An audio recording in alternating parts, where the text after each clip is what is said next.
అందరికీ నమస్కారం. Welcome to it's you TV. ప్రస్తుతం మనతో పాటు ఉన్నారు ప్రముఖ ఆధ్యాత్మికవేత్త, వాస్తు జ్యోతిష్య పండితులు బాలచంద్ర శర్మ గారు. గురుగారితో మాట్లాడి మరిన్ని విషయాలు తెలుసుకునే ప్రయత్నం చేద్దాం.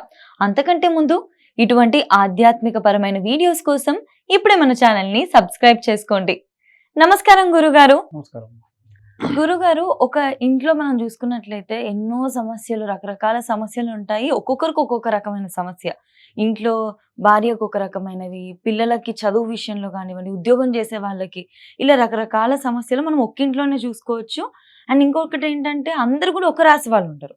ఒక్కింట్లోనే నలుగురు 4 రాశులకు సంబంధించిన వాళ్ళు ఉంటారు కదా. ఈ 12 రాశుల వారికి కూడా ఆరోగ్యపరంగా కానివ్వండి, ఆర్థిక పరంగా కానివ్వండి, ఉద్యోగ పరంగా, వ్యాపారవేత్తలకు కూడా చక్కగా జీవితంలో అభివృద్ధి కనిపించాలి అంటే ఇంట్లోనే వాళ్ళు చేసుకోగలిగే హోమాలు ఏమైనా ఉంటే తెలియజేస్తారా గురుగారు? ఖచ్చితంగా అండి.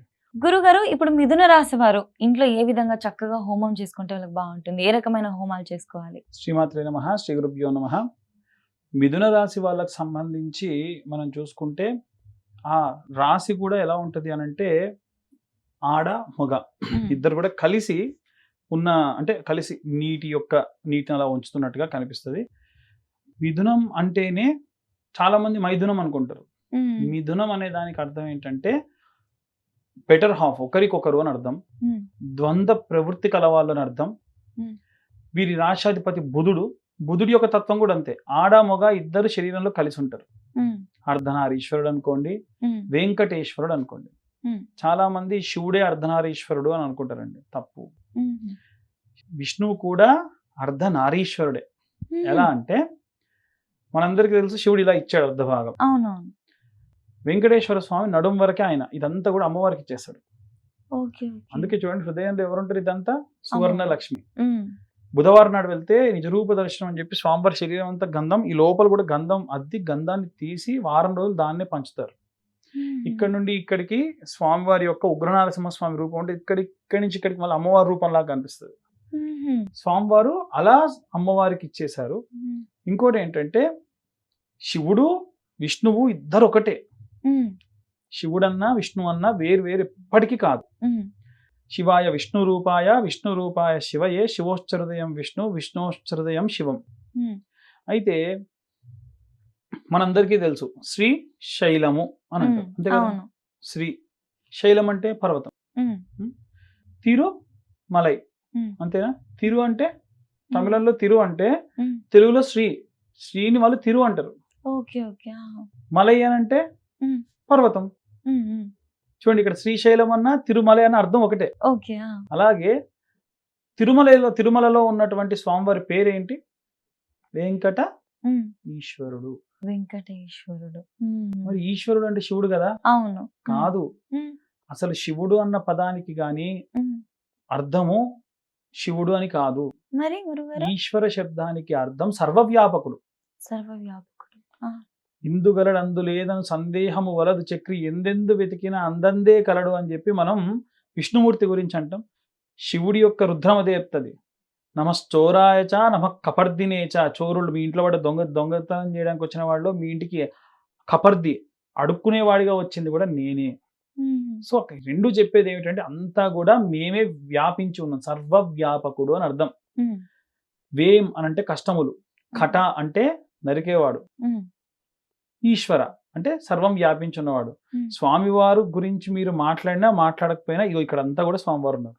ఆ పక్క ఉన్నాడు, ఈ పక్క, మనం మాట్లాడేది, మనం చేసేది ప్రతిదీ ఇట్లా గడ్డం కింద చేపెట్టుకొని వింటూ ఉంటాడు. దాంట్లో ఎటువంటి సందేహం లేదు. బుధుడు రాశాధిపతిగా ఉన్నటువంటి వారి అయినటువంటి మిథున రాశి వాళ్ళు, వారికి అధిదేవుడు ప్రత్యర్థేవుడు రెండు కూడా విష్ణువే. అందుకే ఇదం విష్ణుర్ విచక్రమే త్రేదానిదే సమూఢమస్యం పాగం సరే అని దేవత మంత్రం, ప్రత్యర్థేవత మంత్రం పురుష సూక్తంలో నుంచి సహస్రదీరుష పురుష సహస్రాక్ష సహస్రపాదని ప్రారంభమవుతుంది. కాబట్టి వీళ్ళు ఏ హోమం చేసుకోవాలంటే సుదర్శన హోమం చేసుకోవాలి. అత్యంత శక్తివంతమైనటువంటి హోమం. సుదర్శనాయ విద్మహే మహాజ్వాలాయ ధీమహే తన్నో చక్ర ప్రచోదయాద్ అని అంటారు. అంటే స్వామివారి యొక్క సుదర్శన చక్రం ఒకసారి గనక వెళ్ళిందా, తను సుదర్శన చక్రం అనేటువంటి విషయాన్ని మర్చిపోయి తానే స్వయం విష్ణువుగా అనుకుంటుంది.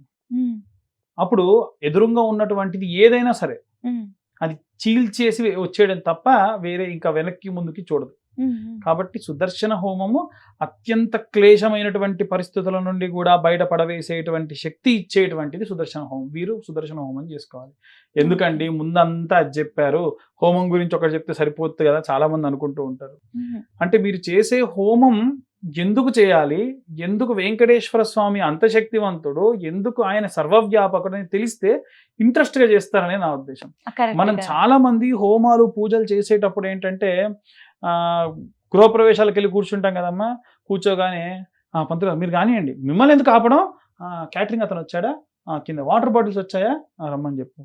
స్టార్టర్స్ ఇంకా రానట్టుందిగా, వాడు అడగడు, ఇల్లదే మొత్తం అంతా. నేనేమంట, నువ్వు ఫంక్షన్కి పిలిచే వాళ్ళు ఇంకో రోజు పెట్టుకో.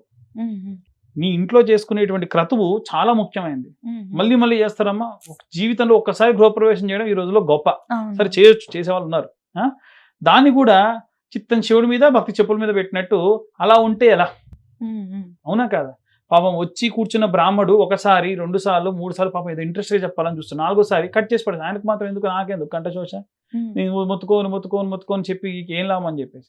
కాబట్టి ఎవరు ఏ హోమం చేసినా శ్రద్ధాభక్తులు ముఖ్యం. అన్ని పనులు తీసి పక్క పడేయండి, ఫోన్ స్విచ్ ఆఫ్ పెట్టేయండి. మనం పూజ హోమాలు చేయించుకునేదే మనకు ఉన్నటువంటి దుర్దోషాలు పోగొట్టుకోవడానికి. అక్కడ నువ్వు శ్రద్ధ పెట్టకుండా ఎట్లా? కాబట్టి అవి ఇంకొకటి, సుదర్శన హోమం మీ ఇంట్లో చేసుకోండి బాగుంది, గృహప్రవేశంలో చేసుకోండి బాగుంది, పుట్టినరోజులు ఉన్నాయా ఆ రోజు చేసుకోండి పోనీ.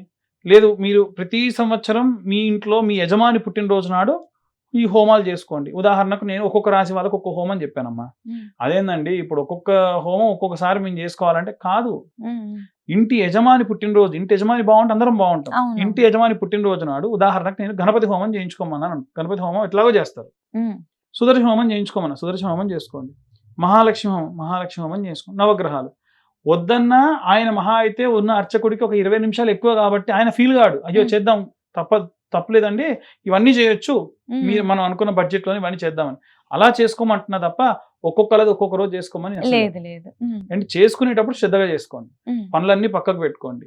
అక్కర్లేని వాళ్ళని ఇన్విటేషన్ ఇచ్చి వచ్చినటువంటి వాళ్ళకి భోజనాలు పెట్టామా లేదా, అతిథి అభ్యాగతులు మనం చూసుకోవాలి.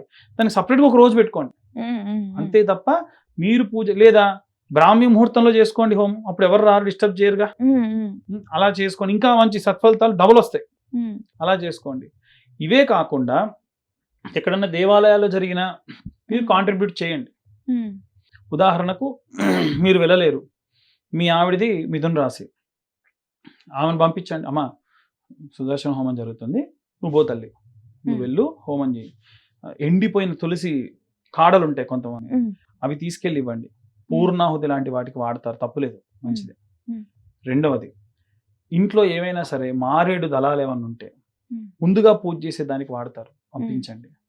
తులసి దళంగా ఇవ్వాలి, ఆకులుగా ఎప్పుడు కట్ చేయకూడదు. దళాలుగా తీసి, ఇది పూజ చేసేటువంటి చెట్టు కాకుండా మామూలు చెట్టు ఇంట్లో విరివిగా తులసి ఉంటే దళంగా తీసి దాన్ని మాలగా కట్టి ఇవ్వండి, చాలా మంచిది. ఇలా వారి యొక్క శక్తి మేరకు హోమాలు చేసుకోవచ్చు, దాంట్లో ఎటువంటి సందేహం లేదు.